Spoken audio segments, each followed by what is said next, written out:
Malola Sundaramadhavan, he will be making two presentations this afternoon because of the timing problems that we had this morning. Someone will have to adapt our well-known chess clock to a conference clock sometime in the future. His first talk now will be has to do with the subject of the NIIT project, which they did in conjunction with Vichy Anand, the Mind Champions Academy. Sounds very high level. In fact, they were aiming at just average kids, and they reached and are reaching and are continuing onward to reach many, many kids. They are now up to, I believe, about 11 to 12,000 schools, not children, schools, 11 to 12,000. And back a few years ago, there was this study to try to categorize the benefits that the children who had been through the process at that point had gained. And that's what Malola is going to explain to you. Good afternoon. Thank you for coming for this presentation. I'm going to present a background on the research that I performed in conjunction with the Mind Champion Academy,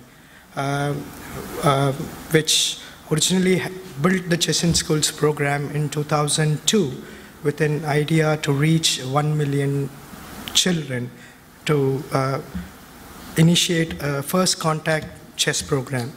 I'll just go through the design of the Mind Champion Academy's program and the research that I performed.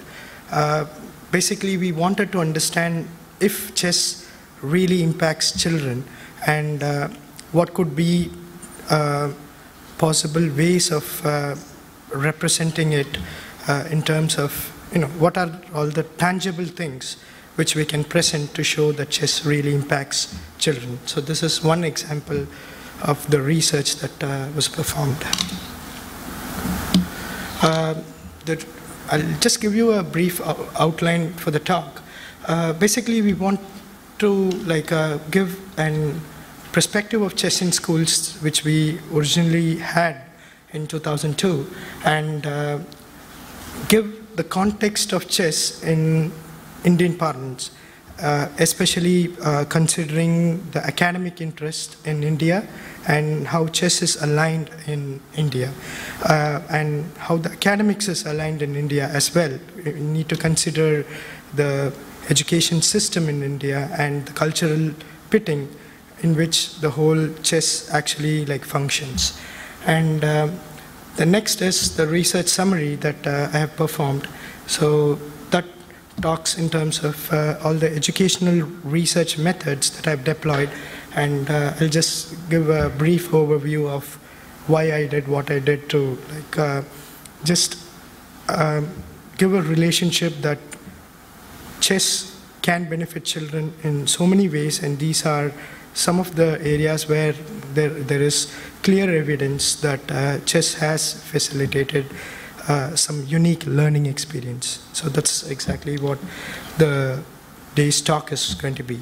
And there's a little bit on the positioning of the research study in terms of academic parlance. So where exactly we fit this research when we still have the argument whether the chess is going to be as a sport or can be pursued as education.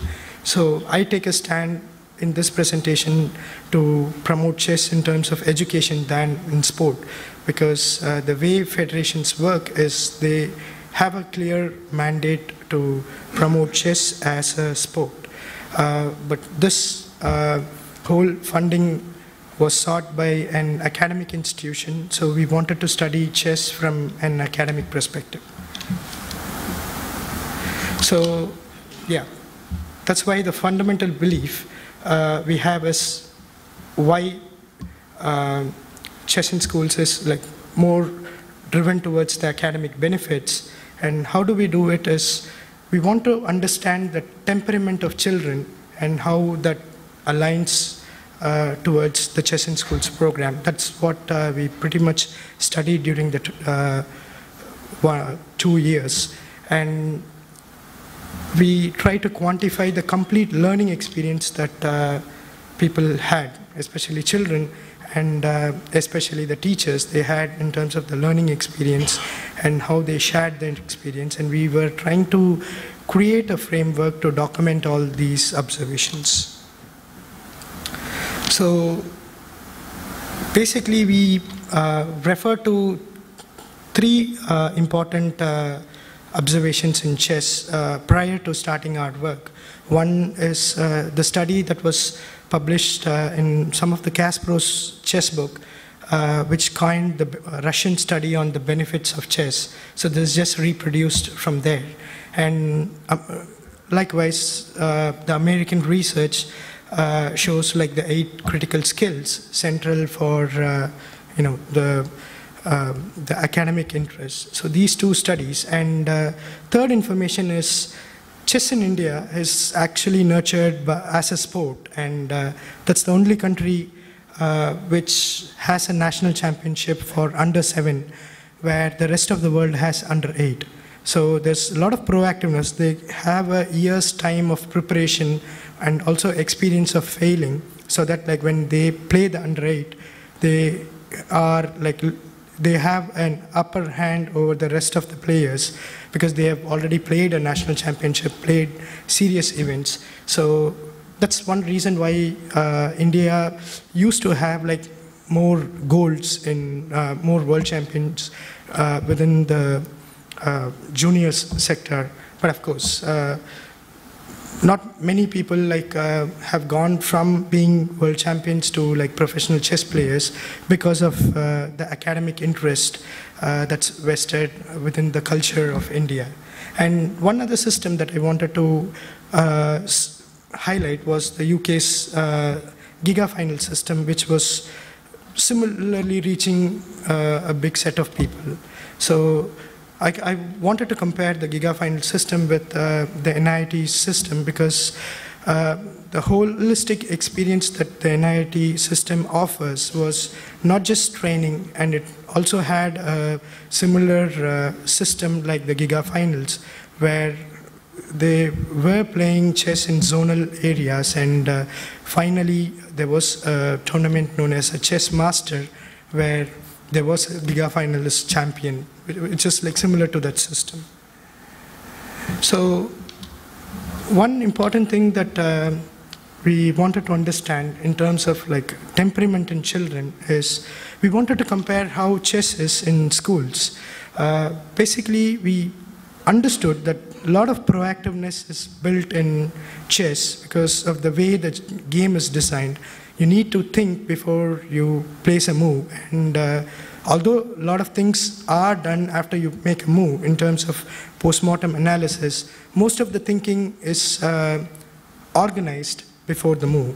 So there is a lot of areas in terms of the active engagement and the proactive engagement of children, whereas school subjects, they merely introduce a concept. This is like from an Indian perspective. So they merely introduce a concept and they manage the emotional aspect. How students become reactive to certain concept is what is managed in India. So chess in this context basically gives them the complete exposure, which is both active and reactive and more proactive in nature. So they get the holistic exposure while playing chess. So this is the reason why we wanted to understand the temperament in terms of how people play chess and how they use their different pieces, fiddle around with the pieces, and how that impacts learning, how they build their own style has been like a photographic study that we were making. And yeah, in terms of building complete education, first of all, I should say like chess is like more distributed approach, because it's not just the schools that promote chess. It's like most of the chess activity happens in tournaments, happens in academies. So it's like the thought of chess in schools itself in India is like a distributed effort. And one problem is there's no standardization in terms of the clear ways of promoting chess. So one particular area where it was very useful is the proactive behavior is what we try to capture so that we can start to predict how these children will behave, especially when it comes to preparation in other examinations, how they organize their materials. So that's what we were trying to take it from the classroom. So in effect, chess in schools to these kids were just like a mirror, and that reflects their personal trait, personal character, and if they are currently engaged in the system, they themselves document each and every observations and they start to improve. So the key is the proactiveness. So this is the Mind Champion Academy in 2009, which I visited to like commission each and every activity that they were doing. I was literally invisible there. And just to give a brief overview, the current status is 9,000 students have been benefited from the Chess in Schools activity, which offers the first contact class. It has not been a continuous program. It has been like introduced with state-of-art infrastructure in terms of like good softwares, chessboards, and demonstration classes, so that like they get minimum of 35 hours of serious instructions and 30 hours of chess in a year's time. So that's what is coordinated by the teachers to make them eligible to play the tournament. And the teachers or the schools nominate the top two players to play the zonal system, which is organized in Delhi, Mumbai, Chennai, and Calcutta. And the chess master is the final event where the top players actually play with Anand in a simultaneous match, and there's also a recognition of the Giga finalist. So it's celebrated as a big chess event, and basically there is a lot of self-worth for each and every kids. So basically the approach that NIIT had taken to develop their system is they were not promoting chess during the sports hours, the physical education hours, which is currently being tried with other programs, but they were using the ICT hours, basically NIIT being a software trainer themselves. So they have initiatives with the school, they support a lot of computer training, and they are pioneer in that field. So they have organized a 40 hours ICT-based program, which will enable them to like give demonstrations on the chess and help them play with softwares like Chess Mentor was actually used, and it is one of the best softwares that can be used without the assistance of a coach, because it gives like instant feedback for everything that you do. And that's where one advantage that we had was we could document almost everything that was done in the classroom.